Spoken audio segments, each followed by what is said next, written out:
The Lee Resolution, also known as the Resolution for Independence, was the formal assertion passed by the Second Continental Congress on July 2, 1776, which resolved that the 13 colonies, then referred to as the United Colonies, were free and independent states and separate from the British Empire, which created what became the United States of America. News of this act was published that evening in the Pennsylvania Evening Post and the next day in the Pennsylvania Gazette. The Declaration of Independence, which officially announced and explained the case for independence, was approved 2 days later, on July 4, 1776. The resolution is named for Richard Henry Lee of Virginia, who proposed it to Congress after receiving instructions and wording from the 5th Virginia Convention and its president Edmund Pendleton. Lee's full resolution had 3 parts which were considered by Congress on June 7, 1776. Along with the independence issue, it also proposed to establish a plan for ensuing American foreign relations and to prepare a plan of a confederation for the states to consider. Congress decided to address each of these 3 parts separately. Some sources indicate that Lee used the language from the Virginia Convention's instructions almost verbatim.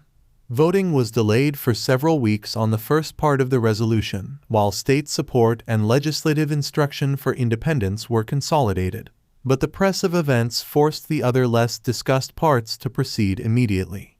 On June 10, Congress decided to form a committee to draft a Declaration of Independence in case the resolution should pass. The following day, John Adams, Thomas Jefferson, Benjamin Franklin, Roger Sherman, and Robert R.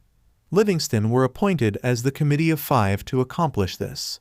That same day, Congress decided to establish 2 other committees to develop the resolution's last 2 parts. The following day, another committee of 5, John Dickinson, Benjamin Franklin, John Adams, Benjamin Harrison V., and Robert Morris, was established to prepare a plan of treaties to be proposed to foreign powers. A third committee was created, consisting of 1 member from each colony, to prepare a draft of a constitution for confederation of the states. The committee appointed to prepare a plan of treaties made its first report on July 18, largely in the writing of John Adams. A limited printing of the document was authorized, and it was reviewed and amended by Congress over the next 5 weeks. On August 27, the amended plan of treaties was referred back to the committee to develop instructions concerning the amendments, and Richard Henry Lee and James Wilson were added to the committee. 2 days later, the committee was empowered to prepare further instructions and report back to Congress. The formal version of the plan of treaties was adopted on September 17. On September 24, Congress approved negotiating instructions for commissioners to obtain a treaty with France, based on the template provided in the plan of treaties. The next day, Benjamin Franklin, Silas Deane, and Thomas Jefferson were elected commissioners to the court of France. One alliance with France was considered vital if the war with Britain was to be won, and the newly declared country was to survive. The committee drafting a plan of confederation was chaired by John Dickinson. They presented their initial results to Congress on July 12, 1776. Long debates followed on such issues as sovereignty, the exact powers to be given the Confederate government, whether to have a judiciary, and voting procedures.